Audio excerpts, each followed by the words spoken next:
I'd like to call Tuesday, June 10th, special finance meeting in order at 4 o'clock. Sorry, 4:01 p.m. First on the agenda, review and approve minutes from Finance Committee minutes from May 12th, 2025.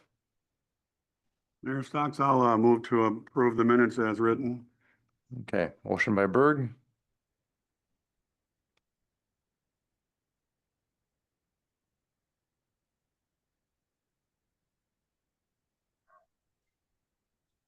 Okay, I'll second them then. Oh, we're low on members today, aren't we?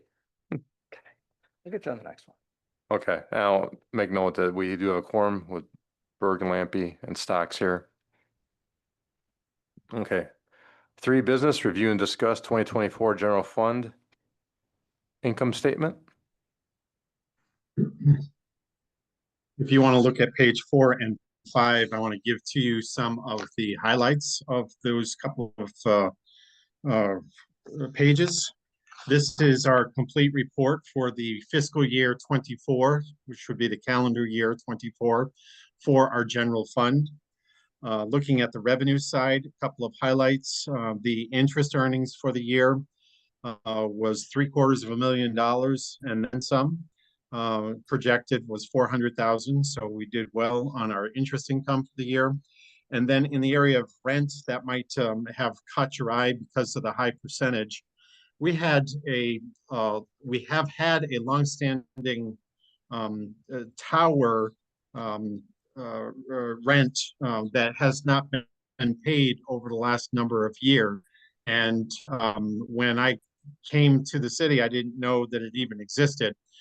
So the tower company or the telecommunications company reached out to us and played the game of catch up. So that is why the rent looks higher than anticipated, because we had a lump sum that was a catch up of a couple of years, and they are paying consistently now on a monthly basis to the city. That's it on the revenue side. On the expense side, want to bring to your attention page 5. And again, just looking at highlights. Mark. Once I get, yes. Yeah, again, we got 2022-23, and in the current year, it's showing, so we're talking 24. Current year, are we looking at that current year budget for, so what about 24? That's what we're talking about. The current year to date, third column. Oh, the third column. As I mentioned, this is the full year. So this would be January through December of 24. Of 24, okay. All right. I just put the 22 and 23 as comparison so that in the course of the year, when you're looking at this report, you'll be able to see how we're faring compared to how we have fared through the actual ending of the prior 2 years. All right. Okay. Then moving on to page 5. And as I was going to be mentioning, I'm just hitting the highlights, and please feel free once I'm done with page 5. If there are any other accounts that you want to question, I'd be glad to answer what I know off the top of my head or research afterwards. At the top of page 5 is public safety. And the positive here is that both police and fire commonly are over budget as it relates to their overtime, but they both were able to contain that within the 2024 totals. So very pleasing that this year, in contrast to 22 and 23, where they were over budget, in the year 24, both of those, which if you look at it, percentages, that's half of our budget right there. And so for them to stay within their overtime budgets was commendable for both police and fire this last year. Moving down to a couple of the other percent highlights. On the third set of accounts under planning and development, that is way over budget. And this was pertaining to the Emmett annexation. And so there were a lot of planning requirements that we had outsourced to Vanderwall. as it related to something that was not anticipated in the budget to take place when the budget was created a year ago. So that one is a little bit on the high side. Halfway down in that third set is traffic control. We had 2 traffic lights, both hit and having to be replaced this year. And so that put that one a little bit over budget as well. Then moving down to the bottom line, which is the culmination of the year in review. This was a fantastic result for an ending. We started the year with a projected reduction in our fund balance of $747,000, but our actual results were a positive increase in our fund balance of just shy of $400,000, $392,000. So over a $1.1 million swing between what our anticipated was and what our actual became at the end of the year. And again, some of the highlights would be some of the revenue accounts that we just talked about.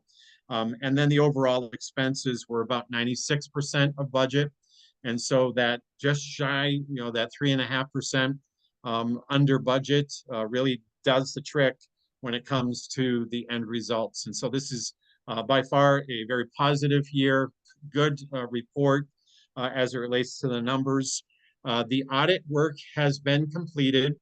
The auditors have sent Sherry and me the report just last week. I've got it under review, and the hope is that I'll complete my work next week on that. It'll go back to the auditors, and then they're planning on making a presentation of the audit to the council in the month of July. So at this point, I will open it up to any questions that somebody might have on this report.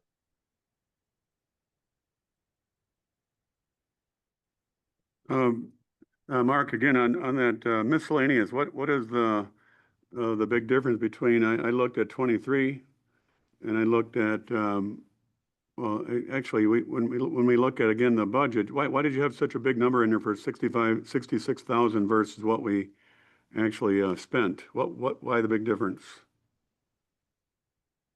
Miscellaneous.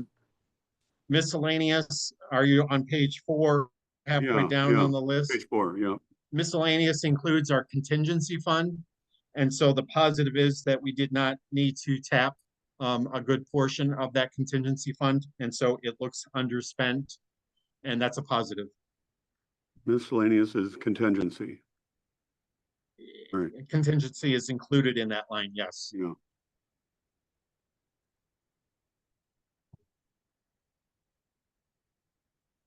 I just don't have any questions, Mark. I think this is a very clean and understandable presentation. Thank you.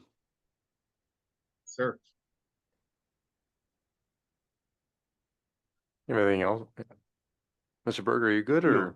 No, I'm all right. Okay. I think we're, no action needed here, correct, Mark? Correct. Yeah. It's informative. Okay, we'll move on to B then, the budget timeline for 2026. Okay, and budget timeline, this is also information for you. Just to bring to your attention on the page 6 timeline, we are in process with the 3rd, 4th, and 5th rows. The CIP is under review. We have met as a leadership team and started reducing as much as we could as a group. And now it's in the hands of the mayor to take a look at and see what he may suggest for reductions before then it comes to you all in the end of June, the next meeting. Then we're also working on looking at new positions that might be requested. We've compiled the list. And again, the mayor and I have looked at that list to start working to compile all of the information that's necessary on that list. And over the next week and a half, the mayor and I will be meeting with the department heads that have requested new positions so that we have all of the information ready to go for that June 23 meeting. And then as well, so that you're in the know, the schedule of fees have been sent out to all of our department heads so that they are working on any modifications that would be recommended to the council for the year 2025. So next on the docket for you to be aware of is the June 23, our next Finance Committee meeting, where we'll have both the initial capital improvements projects list for you to take a look at it, as well. Then we will have the submission of all of the position additions that have been submitted by departments and have been approved by the mayor to present to you. This, as a reminder to you, is not a step of approval. It is just a confirmation that do we want to pursue any of these positions to get McGrath, our outside HR consultant, to evaluate where they are assigned a grade in the position of payroll resolution. And so those that you say thumbs up to, then if it is a new position, in other words, it's not just an add of an addition to an existing position, then those will go out to McGrath and then will be incorporated into the entire budget presentation that takes place obviously later in the year. But we started doing this a couple of years ago to be upfront, to get as many of the big dollar items, which a person, an addition of a person is a big dollar item, to put it on here. Then the other last thing that I bring to your attention is just a note here. October 13, 14, and 16 is the week of meetings where department heads and finance committee members get together and go through any of the highlights of the budget presentation. So I'm just bringing it to your attention now so that you can make sure that you've got that reserved on your calendars. 13, 14, and 16. If I recall, that's a Monday, Tuesday, and Thursday evening. That week, we try to start earlier in the evening and reserve no more than 2.5 to 3 hours of meeting time for each of those. And I'll schedule, the according meetings so that you can plan ahead when we get down to it. But just bring it to your attention. It's a whole lot easier to have the full finance committee in present for those meetings that week.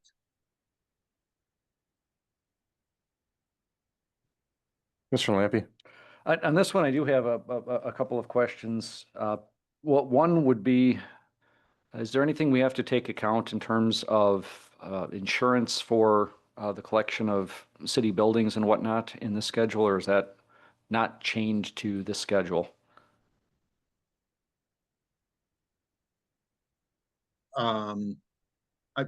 Are we talking about property insurance? Is that what you're Yes, asking? yes, the property insurance the city holds. Okay, so I don't have the New Year's quote. I guess I wouldn't have thought to put it on the budget timeline. I just included it as a budget submission. Is it something that you're looking for in particular on that, John?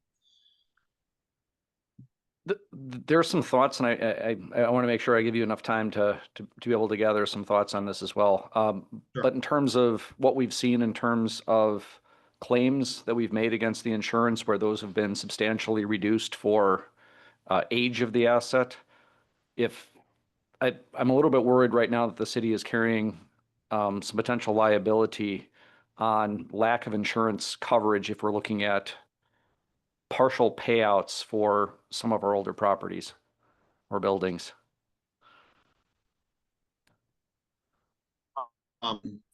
Partial payouts, I mean, still, well, let me tell you what I am up to, and see if this helps answer any questions. We on an annual basis, they sent it, well, let me start by first of all saying liability insurance has a renew date of January 1. Our property insurance, for whatever reason, is offset for a July 1 start date. Okay. So when I say I don't have the current rates, I have a meeting scheduled either later this week or early next week with the insurance agents to get what my renew rates are.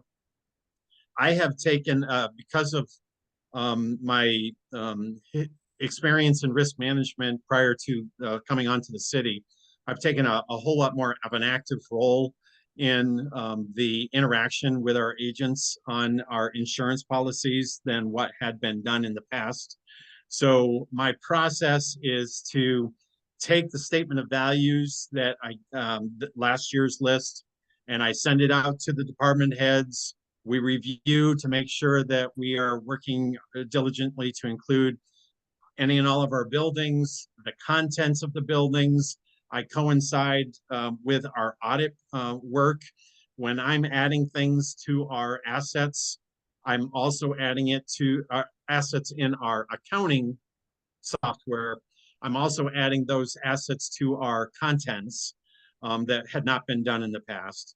So, you know, there's an add. Then there's what are called PITO, property in the open is the acronym. Items that are not attached to buildings. And so we go through that. I also send that out to the department heads as well as the equipment list. So any items that are, you know, machines, things that are non-vehicles. It's kind of interesting. Street sweepers are not considered vehicles. They are considered equipment and all. So those are the kinds of things that I have department heads actively review on an annual basis, not just for their values, but also to make sure that we delete things that we have either traded in or eliminated because it's no longer in existence. So any and all of those things are getting done on a more frequent basis than ever before because we're doing it on an annual basis now that I've been employed here. The other aspect is that our property insurance company asked for our parks to be appraised this year. They periodically choose different buildings, different facilities or whatever. And so we had them come earlier this year and apprise all of the parks that don't have, for the most part, lots of facilities, but just to make sure that things like the playgrounds were included and whatnot.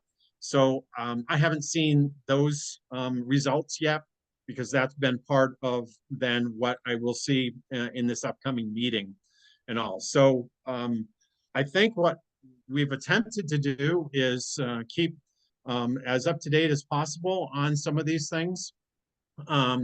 I know, I have on my long-term list of things to get accomplished. I don't feel comfortable that we have 100% of every statue or memorial that the city owns. And you know, that's just one of those things that I brought it to their attention. They understand, you know, that we're going to do as much as we can with that.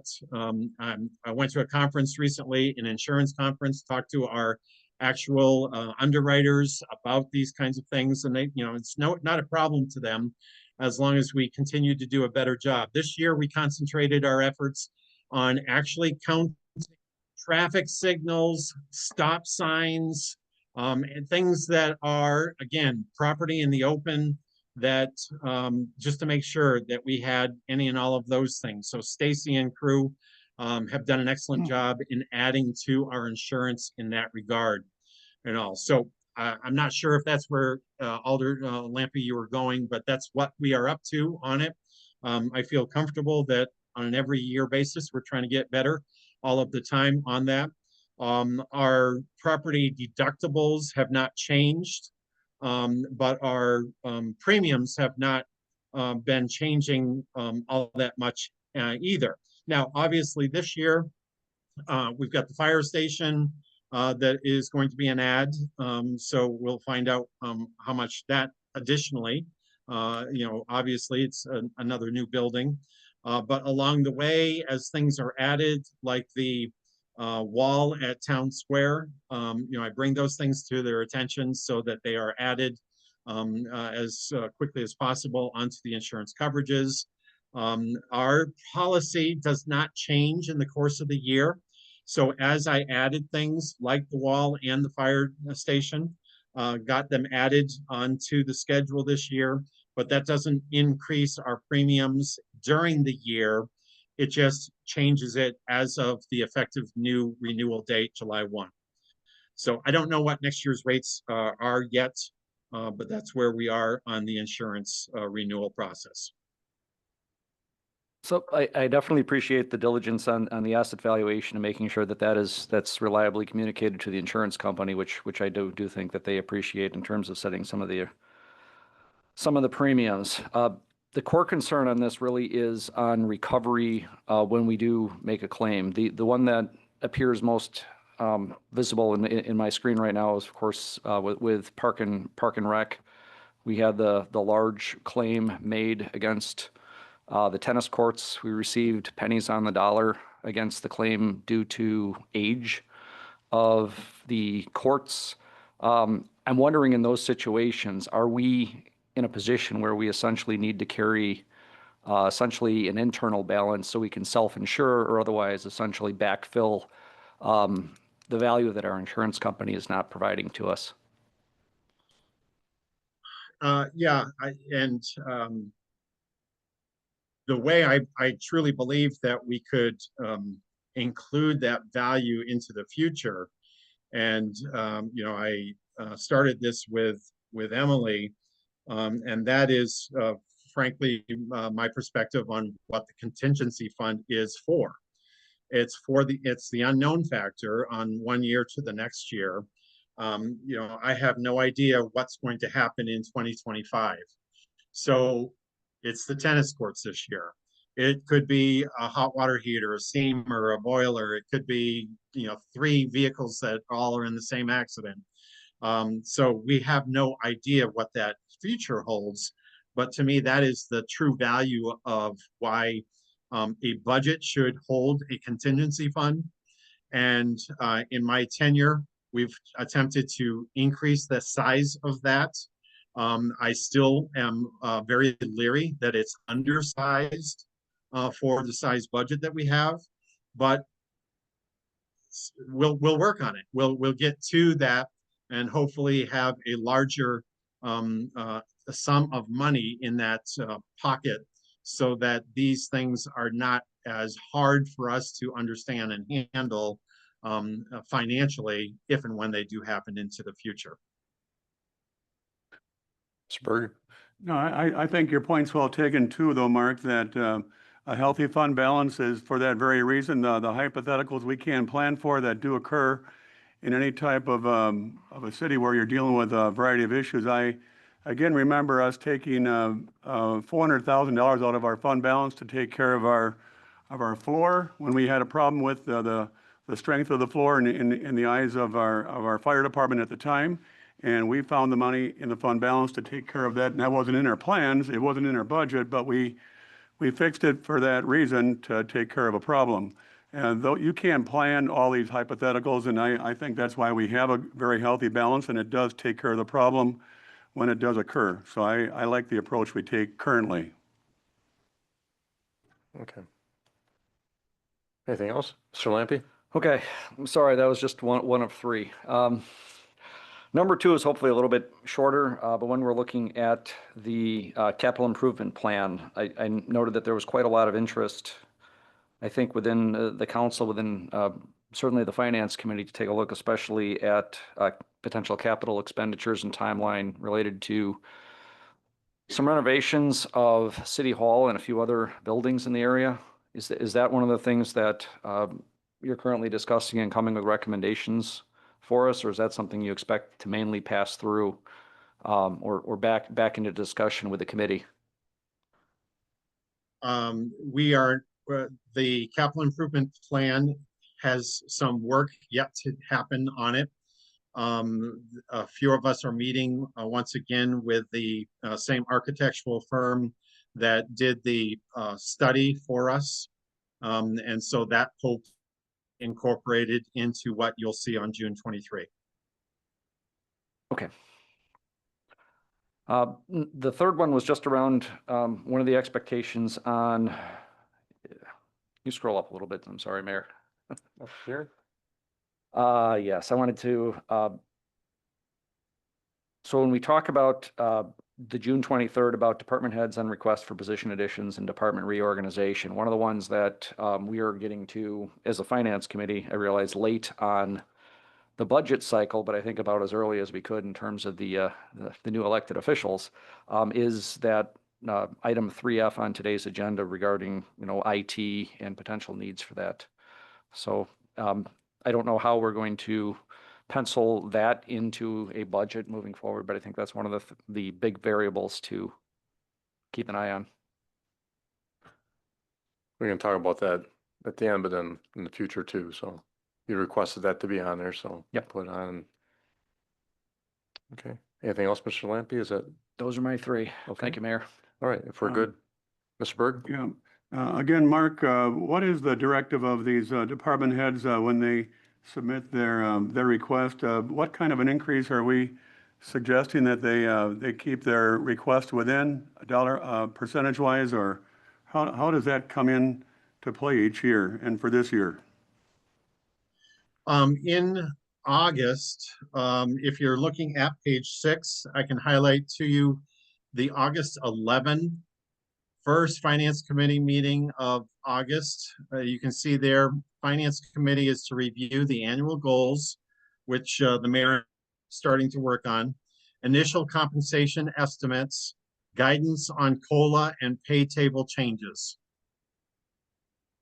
So that will be something that comes to the Finance Committee for discussion in August, so that then, based on your recommendations, then finance staff goes to work on getting those numbers crunched so that we know what to provide to our different departments, as they're working on their budgets.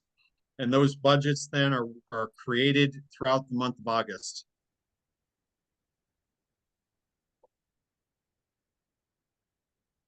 Okay, anything else on item B? Okay, we'll move on to C then, provide 2025 financing finalization.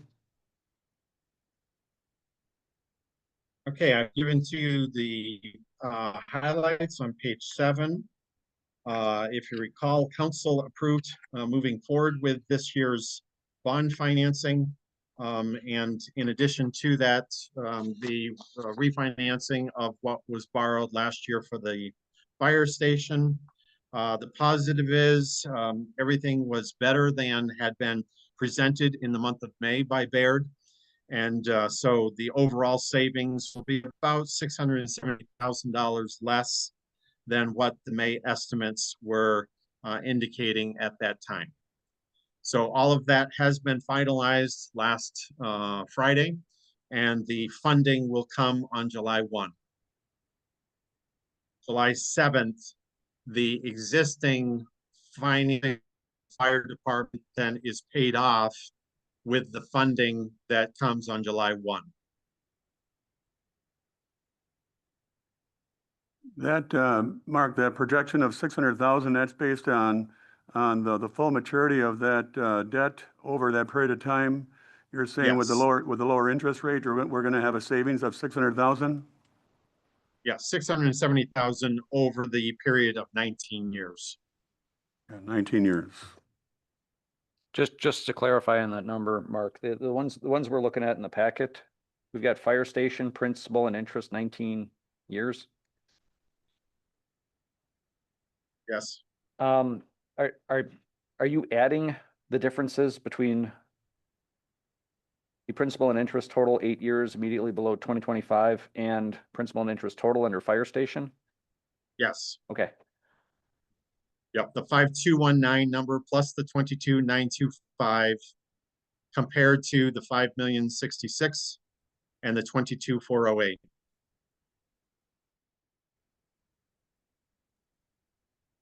Got it. Thank you.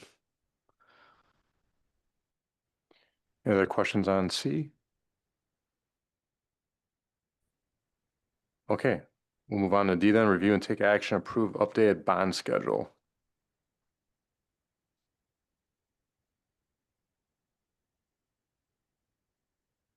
I believe Steven's in the room. Yes, he is. So Watertown Ordinance 38-4 requires that the municipal judge establish and maintain a bond schedule that's to be approved by the Common Council. The judge has approached us and requested an update to the bond schedule for various number of topics. We have provided a memo that kind of goes over those, as well as a redlined PDF of what the proposed changes are to the bond schedule.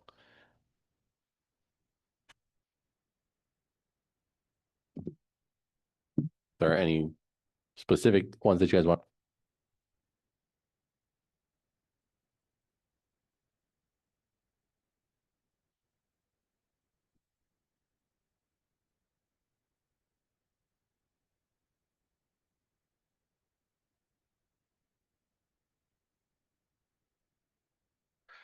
If there are any specific ones you guys would like to discuss, we can have that conversation. Otherwise, we're just recommending approval of the updated bond schedule.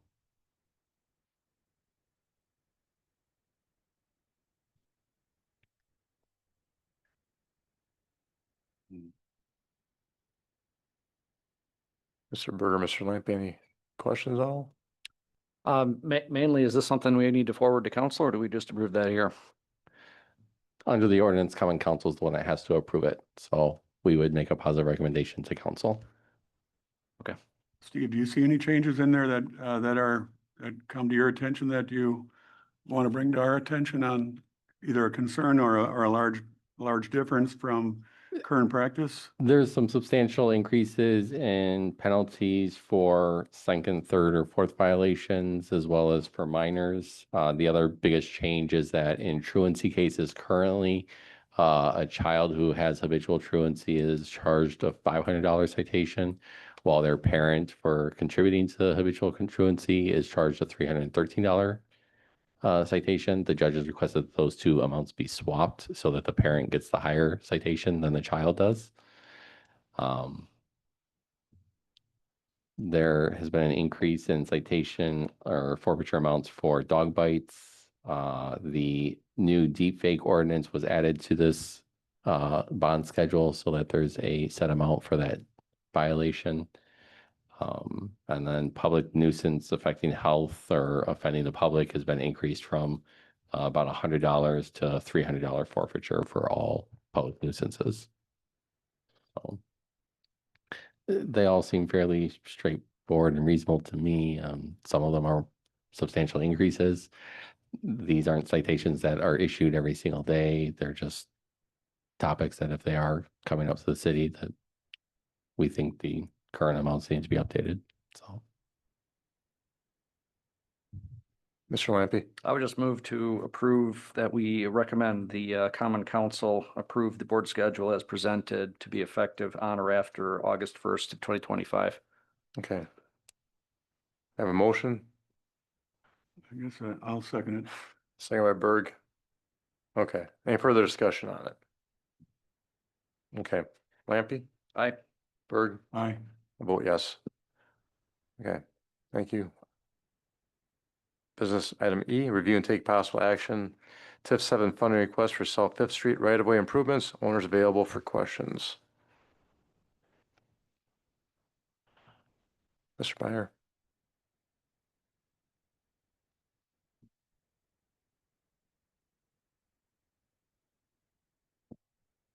Good evening.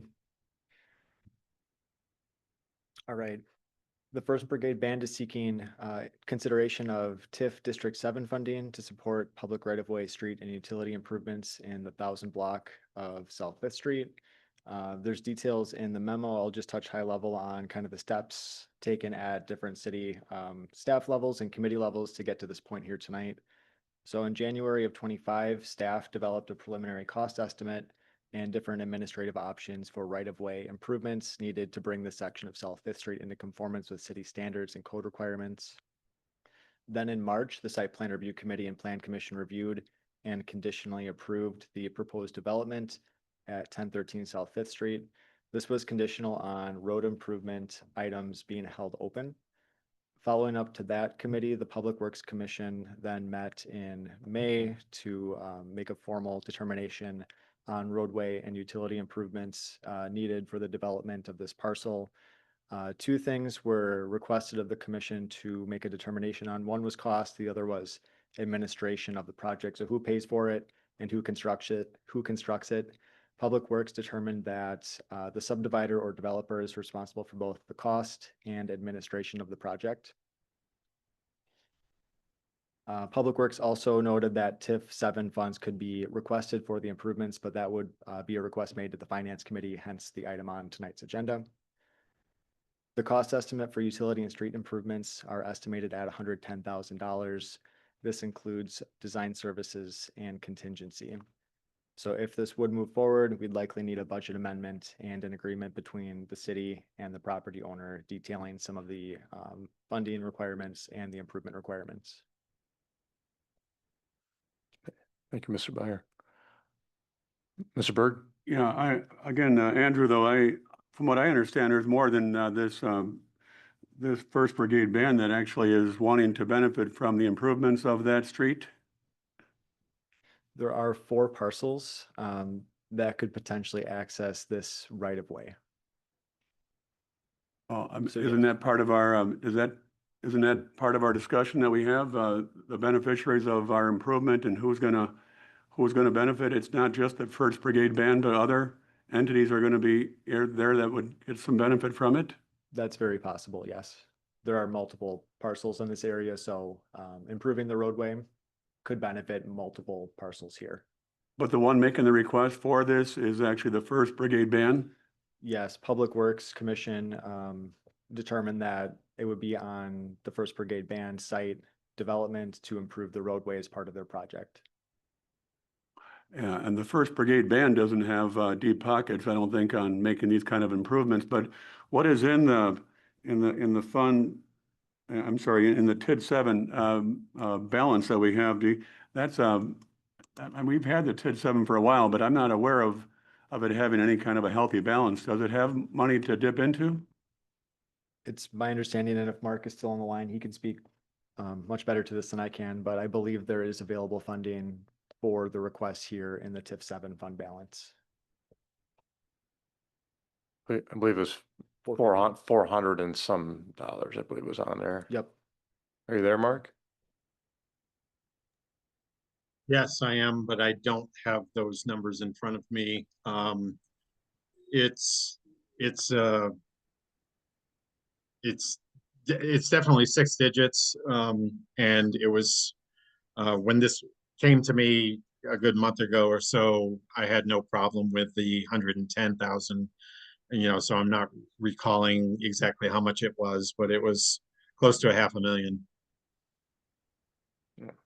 Okay, and if I can, then Mark too, because I know when we pay our each year with our budgets, we have debt within these TIDs, and then we either there's enough funds within the TID to pay the debt service payment for the year, or we have to subsidize and pay for that particular TID. Some are healthy balances and some aren't, but you're reminding us that TID 7 has an amount that's sufficient for the yearly debt service payments, and that drawing it down a little bit here is not going to impact on any obligations we have in that regard? That's correct. Yeah, that's correct.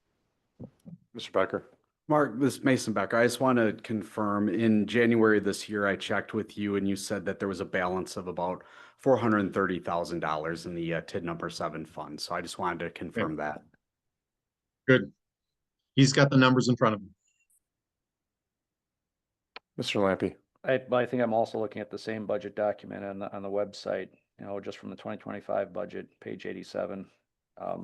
Looks like that starting fund balance was 430. Expected that we were supposed to get 660 into the fund in 2025 with an expected end of year fund balance of $1.09 million. And that did not happen. The amount that came in 25 was considerably less than that. That's why I was trying to remember. That's why I think it's close to $500,000. It was considerably less than what was projected.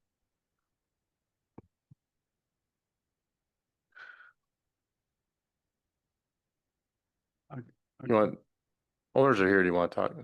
Yeah, yep, Yeah. that'd be great. Somebody from the brigade band want to come first?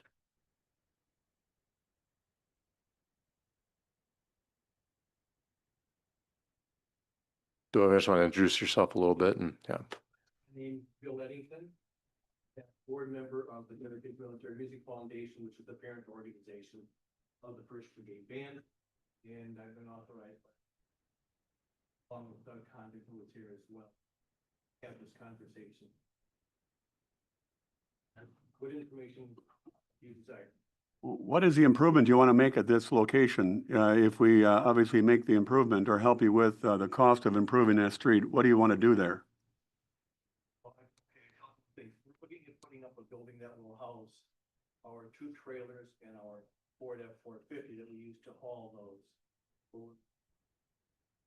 forming events. They've been outside for years. There's just deterioration because of that. First, love the undercarriage of the Ford F-450 and home to a wildlife here over the time. But had the opportunity to receive point in time, sorry, I can share. We did receive grant monies to purchase land and build a facility. The grantor is requested to remain anonymous at this point in time. But we did get sufficient funds to purchase and put up the building. I believe was about $189,000, and the lot was $95,000, and the other related costs. And we've received the $300,000 and looking to get that project completed. I don't know how much history we need to go into here, but when we first took a look at that lot and talked with zoning at that point in time, to the best of our knowledge, we had access to about 94 feet of the northwest corner of that property, and that there wasn't a need to do any further developing. So we submitted plans, and quite honestly, we expected that the building would be up already and there wouldn't have been any street improvements, and we would have been perfectly fine with that. Mr. Hurd? Yeah, but again, aren't you a tax exempt entity as far as your status of the organization? That is correct. We are technically an arm of the Wisconsin State Historical Society. Yeah, so we get the improvements that you'll make, and that's all good. And I don't have any problem spending the money to help an entity like yours, because I know the good you do for the community. But it sounds like there's other entities that want to also benefit from this improvement. If this would occur, what else is going to actually potentially occur with our improvement of this street extension? I'll call back up if needed. I think. Okay, Thank you, Bill. Yeah. Mr. Loeb, would you like to come up?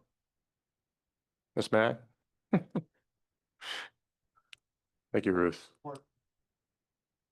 We have approximately, we being Loeb and Company has approximately $700,000 worth of buildings ready to go up. So there will be more, definitely, use there. In fact, we expect it to be building at this moment. Okay, so that tax improvement. Oh, is yes, actually- yes, you'll tax us, I'm sure. Yeah, there'll be some assessment value, and that'll help offset some of the improvement Oh, costs that we make very much. to the road, Yes, right? yes. And do we know the details of what you want to do there? What your intentions are? Well, one of the other, besides us, there's another person involved looking and buying, putting in a building, a manufacturing, small family business. And ours would be contractor suite, what I understand is the now term of it. So well over $300,000 building. So ready to go as soon as we can start. And zoning's compatible with that type of use? Yes, very much Yeah. so. Yeah. Mhm. Mr. Lampy? I guess I'm still kind of confused on the need and the timeline here. So we have a memo that says that there was a cost estimate prepared for some right-of-way improvements, and then right-of-way improvements were presented as a prerequisite to development. But I'm gathering the parcel was purchased before that, and there was a zoning we as a city made a zoning assertion before that, that we didn't have to make further improvements and we changed our mind somewhere along the way. I'm missing some information here. So my understanding is that there were unofficial comments made by city staff to the entity that would like to build the building. We have not gotten confirmation of those comments or anything, but there was not approval from any committee. When the request was submitted for approval and official review was completed, it was determined that in order to move forward, because there was a criteria that for the subdivision to occur on the parcel, that that street had to be completed, that in order to issue any building permits on this property, that street has to be completed. So when was the parcel purchased? Or are we still waiting for that? No, the First Brigade in March. March, yeah, the end of March of this year. Okay.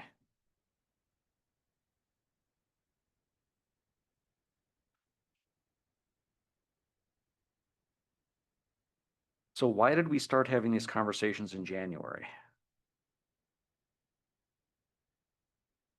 Good question. We know. Okay, Yes. that might have been when the CSM went. Okay. January was when the CSM was discussed and initiated to subdivide the larger parcel into the four that are now present. Okay, so that was when we determined that there was an issue. City staff started to come up with a plan to basically bring this into compliance.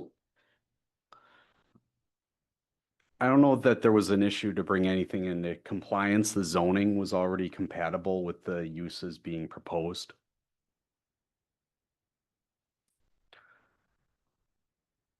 So I hate to be very precise in terms of what's recommended. We go back to the memo again in January.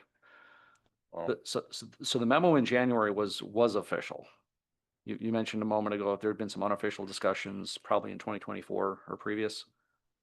Yes. That's correct.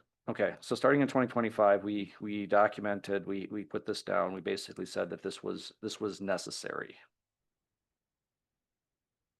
And that was based on city ordinances, that there, you know, when building is constructed on a city right of way, a platted city right of way, there should be street improvements. We generally don't like gravel roads within the city. Right. So we're basically looking at a $110,000 improvement to try to bring 4 commercial buildings online in an already zoned area. That's correct. We're, you know, essentially what this boils down to is, you know, we have a nonprofit entity, the marching band is trying to get this done. It'll be a benefit to their organization. They've done a lot of positive things in the community. I do think there's some precedent for assisting a nonprofit with infrastructure.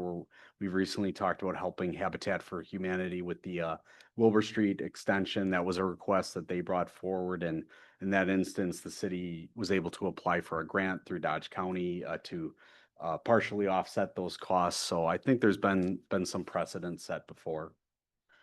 Yeah, yeah, and I agree. The First Brigade Band and all the things they do for our community are obvious. So we see it every holiday and throughout the year as far as their activity and their active involvement. They're in a position. They're not in a position themselves, obviously, to probably fund that improvement. But the indirect benefit of by doing that for the First Brigade Band to have the other additional entities that are going to have a taxable base improvement by this improvement we make to the road more than offsets over a short period of time the improvement cost we have to make to that street. And that street, I looked at it. It's obviously gravel, and it needs to be asphalt and completed. So That's correct. Obviously, this is a request for the finance committee to make a decision on, but, you know, I did go back and look at the TID number 7 project plan, which was created in 2016, and it does mention under priority projects, new street construction as a use of this TIF. So That's I right. think this is I compatible believe to- Stevens reviewed this already, but this would be considered a legitimate use of TIF in this instance. Yeah. Yeah. Yeah, it seems like our primary interest is in assisting, helping, and supporting the First Brigade Band on getting this improvement to their to the buildings that are going to actually assist them with their entity being continuing to be an asset to our town.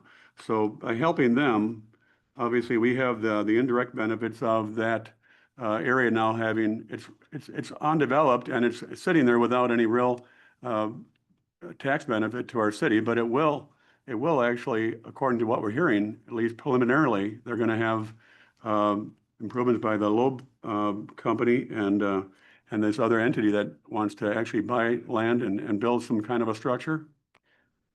I would say Alderberg, that's correct. The ancillary economic benefit of this is that those two other parcels will be able to be developed and there'll be additional construction and investment on those parcels that'll add increment, which right now will go into TID 7, but in the future will benefit all of the taxing entities involved. And for that reason, I will make a motion to actually allow this improvement and to use TID 7 funds where needed and to do an amendment as we are required apparently to have this happen.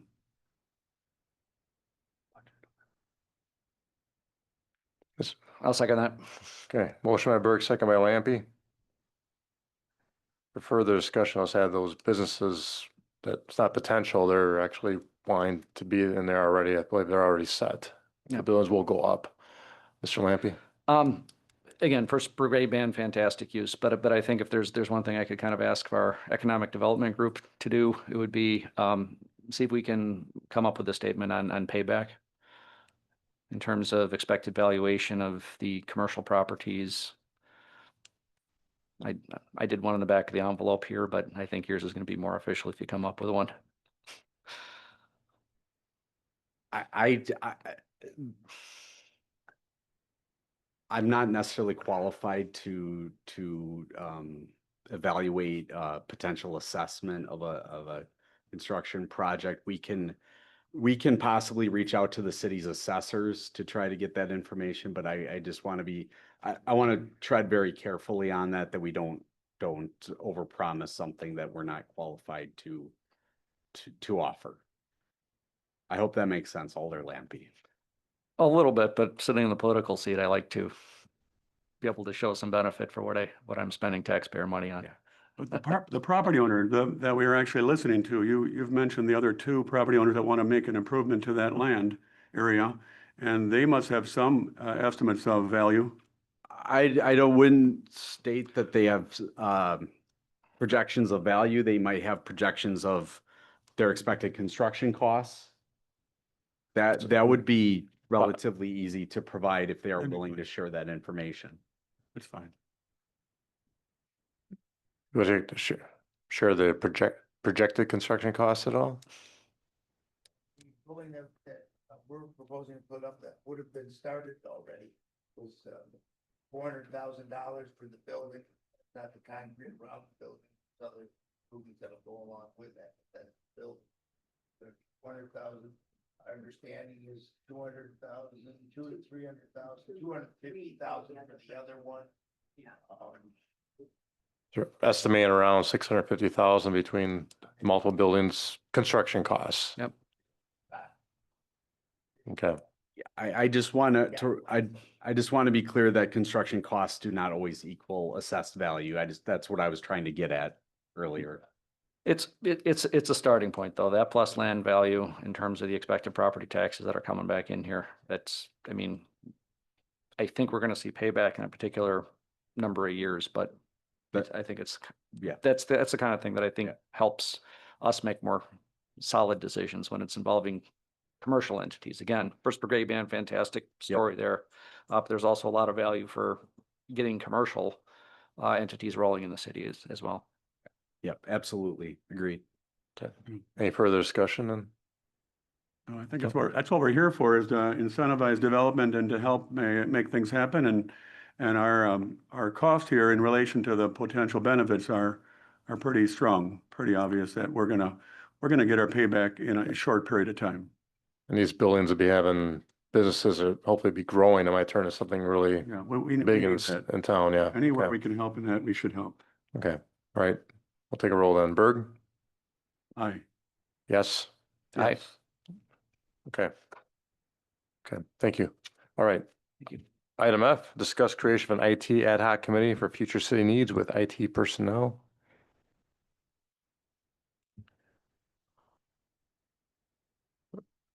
I guess I can, yeah, our IT coordinator had recently given a notice and good leave, he was moving. And I gave a 2-week notice and was finished last week. We were fortunate enough to have a couple good qualified candidates and interviewed, and in the process of possibly hiring one right now. But in that time frame, we had discussed maybe a possibility of adding to that IT needs if we needed a second person. Right now, we have a person from the county that we share with that is 30%. That person comes and works in our computer systems 1 day a week, and the next week it's 2 days a week. So it's 3 days every 10 days. And that was created, I think, in January. Does that sound about right? February? That the person from the county was helping the city last few months. Yeah. So that person's been working for a while, and now we filled a IT position, and that person left. But it looks like the needs, like we might be heavy with just one person, just possibly seeing if we get the right person can do it, or maybe we need one and a half people, which I think Mr. Lampy was mentioning for last meeting to a creation. I think right now the staff is thinking that maybe wait till if we get a person, a replacement for IT, and the possibility of that person on that committee as well. Take a look for budgetary needs for 2026. Lisa, did you want to say anything? You don't have to.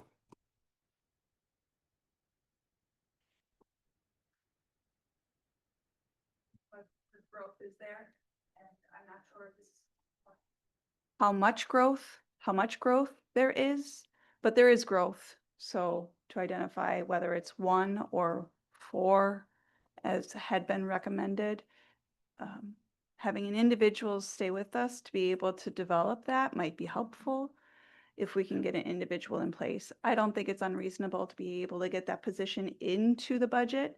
And we did talk about it while we were doing the compensation analysis. So we do have some figures that we could utilize as placeholders in there, depending on what the roles would be, whether it's 2 equal individuals or a leader/technician. We would also want to maybe budget for some internship or youth apprenticeship funding. So I think we know there's a need, just to make sure that we get the plan of action that we'd like to move forward for it. Yeah. We had reached out to the high school too, a possibility of having an intern that could come in a couple afternoons a week. Yeah. So my main interest in taking a look at this as an issue at the finance committee was, in fact, that scoping piece.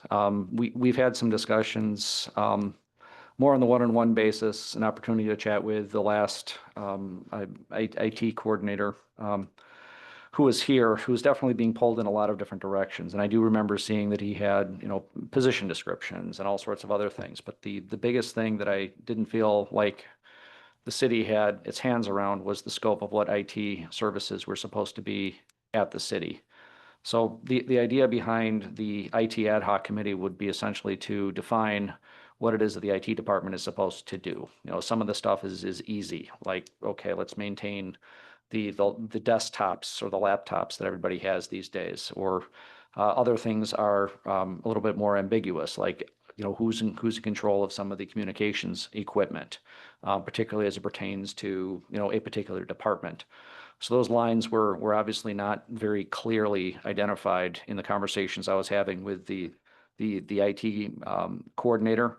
I thought that one of the things that I heard from our Human Resources Department actually was that there was the potential to go out and get some external help in terms of sizing an IT department, or perhaps getting some idea from that from some trusted external resources. That would be the type of thing I think might help inform this committee. But I also wanted to make sure that it wasn't necessarily chained to a specific personnel recommendation. And again, this is my apology coming into the budget season. But really, I was hoping that this IT committee could say that, you know, an IT department that's properly designed for a city this size has so-and-so in scope and can fulfill these things through this particular mix of, again, you know, the half-time position, the contract services that we have available to us, maybe other contract services we need to go out, maybe contract services we need to more competitively bid than whatever provider we have today. And then, of course, full-time staff, which we'd be in charge of pulling on. And the assessment of myself and a couple of other folks that have taken a look at this thing is generally, yes, there should be more than one IT person for a city of this size, including the half. But I've been doing a little bit of advising with the city. I feel like I am frankly a little too close on this matter. Another part of the IT ad hoc committee here was really to sort of bring in some of the other voices, people who have actually done IT for organizations more scaled at this size. Frankly, I've been working for corporations for probably too long to get a real good estimate as to what these things are right now. But the idea of the ad hoc committee is to take some of these other voices that have shown an interest or have participated in the IT process here at the city to be able to get their needs down on paper and understand where they are and get a collective recommendation for, as you mentioned, really 2026 and beyond. But I wouldn't necessarily say that I'd feel comfortable saying that it belongs in this size or that size of the budget, because I have a feeling whatever number it's going to be is going to be a larger number than what we have for IT personnel today, because we've seen a succession of, in my opinion, qualified candidates come into the position and essentially burn themselves out in a very short amount of time. So I really would like to see us authorize essentially an IT ad hoc committee that basically, you know, works to establish the scope of IT in the city and makes a budget recommendation for 2026. And I think that there was a position added for the budget last year for the help desk technician that did end up getting cut. Then it wasn't added. It It what? wasn't added. If it Yeah. got cut. So, Frankly, the personal experience regarding the HR role is we did a baby step, a part-time individual. We could definitely do a full-time individual, put together the data on how to get there, how to grow into it. So if it were an IT ad hoc, could we work toward it? And I think that would be a good place for an advocate to start. If we had an advocate that could be well informed with the other people in the city, which I think this individual that we're doing the background check for has had that type of a role in the past. So I think we have time. Yeah. Like Mark said, budget doesn't start until August. We have the placeholders for wages. So if we do have the month of June or July to work through it, I don't think it's unreasonable to have those figures for Mark for budget time. I support this on the agenda, and I support Jonathan's intent to try to improve that department theory of providing services for our city. Again, the ad hoc committee and who's on it, who's going to choose the membership of that committee? I would think through finance, we would be doing All right. some selection. We could basically, you know, qualify it as appointment through, I would expect this is basically applies with, you know, open meeting rules and everything else. So I think I would expect the appointment to this committee would be fairly normal, but I think that a couple of us have some ideas of some folks Yeah. that would like to have a voice in city IT and have some value in terms of, you know, providing small business services. Yeah, and I think because of the timeline and we're in June and everything needs to fall together in a way that has some potential benefit of being included in the budget within reason. So I think we need to move forward with it. I'd be in favor. Okay, it was on here for Discussion. discussion of it, which is fine. So You're the, probably gonna, IT person, will most likely we're doing background check and probably our next finance meeting, possibly have that up for hiring. That person, I would think, should be on that committee as well. Do you want to put this on next agenda to start creating? Like, what numbers are you thinking? How many people? for this committee, 5. Roughly 5 people? I think we could easily get 5 folks who would want to participate. I guess some of what I'm looking for is a little bit of structure. Maybe this is unfortunately some city attorney time, but basically, I mean, what do we need for the structure of spinning up another ad hoc committee on those appointments, and whatnot? Okay. In terms of creating an ad hoc committee, the easiest way is for the mayor to appoint a committee. The mayor has the authority under ordinance 114-7 sub H sub 3 to form and appoint special committees or committees for pretty much any reason that they want to. They just have to determine that they need a committee and form it and give it direction. Otherwise, the finance could make a recommendation for a committee to go to council, and then council would have a resolution passing, either creating the ad hoc committee with a specific goal and, direction, or, with a target and Yeah. a set date, or could create an ordinance and set a more permanent committee that oversees it long term. So it sounds like if time is of the essence, the mayoral appointment would be the faster way to go. Yes, it would. We're working for this individual to be on approximately July 1st, if everything works out okay. And they could start the committee even if that person's not on there yet either. So we could just put that person on. We could just put IT coordinator, not have the name on it. We could prepare documents and have the kind of layout for recommendation probably by the end of next week. Okay. So And then we would just need recommendations or candidates for the position. The mayor could appoint them to those committees. should we put that on the agenda for finance? Is it discuss how that's gonna work, or can we just We go can- without? Put it on finance agenda for Okay. their review and And approve. consideration or Okay, kind of recommendation to the mayor. Yeah. But it wouldn't necessarily be approval because the mayor is doing it under their own authority. Okay. If that's the way that the mayor decides. So let's to put for proceed with that. discussion, But discuss the IT ad hoc committee appointments, put Right. that on the agenda. Yeah. Yeah, and but part of the reason I feel comfortable about that is, again, this is basically to help set direction, which, I mean, we ultimately would set up the budget and the scope and approve that in Yep. finance, but this committee wouldn't necessarily have any approval power itself. This is basically to get some guidance around how to move forward faster and with more. it would be purely an advisory committee. They would be able to make a recommendation that would then come back before finance and council ultimately for approval of any changes or modifications. Mr. Berg? I think with the fact that we're hiring potentially a new employee with that background, it would be reassuring for them to know that we're doing some things to actually provide a support system to give them some comfort that that's our objective is to be supportive and helpful to them in their position.